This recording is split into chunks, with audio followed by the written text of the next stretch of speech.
بسم الله. السلام عليكم مشاهدينا الكرام، تحياتي لكم جميعا. الحمد لله، هذا هو القطيع ديالنا ان شاء الله ديال الدجاج، يعني خليط السلالات، فيه الفيومي وفيه شي حبات بلديين.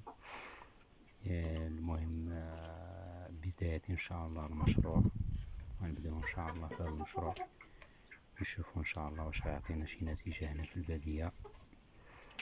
المهم عندي تقريبا واحد 15 دجاجة ومعاهم فروش، ومازال عندي ان شاء الله فراش اخرين طلقهم مع القطيع ولكن مازالين صغار. غنقش شي وحدين فيهم ان شاء الله، وحط معاهم واحد الذكر ديال البط وواحد النتوى.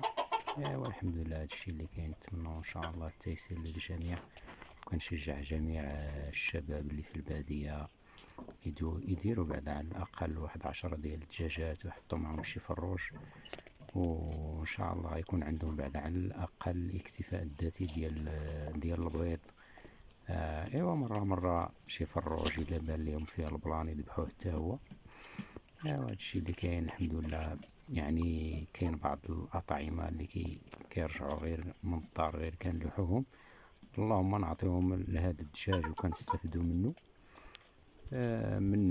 منها ان شاء الله غادي الحمد لله على حسب البيض ديالو غنستافدوا منه.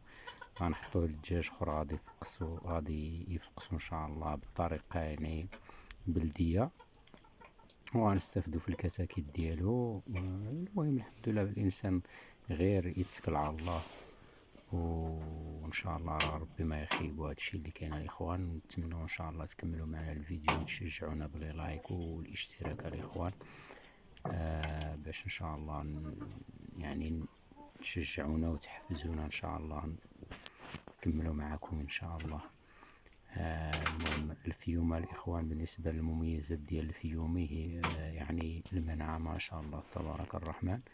المناعه ديالو يعني ما شاء الله، يعني هو مقاوم للأمراض. يعني الفيومي مزيان الإنسان اللي يلا مبتدئ في الدجاج. أنا كنصح أي واحد مبتدئ في الدجاج يبدأ بالفيومي. السلالة ديال الفيومي يعني ما شاء الله مقاومة لأمراض، ما الحمد لله ما غاديش تخسر منه، هو منه كتعلم إن شاء الله. والبيض رغم يعني في الأول كيكون صغير الحجم ديالو، ولكن مع مرور الوقت وكتعطيه الأعلاف، يعني واحد شوية كتدعم بواحد شوية العلف ديال البياضة، إن شاء الله راه يعني كيتقد البيض، كيولي الحجم ديال البيض ما شاء الله كبير. وهذا الشيء اللي كاين الإخوان. نتمنى إن شاء الله التيسير للجميع،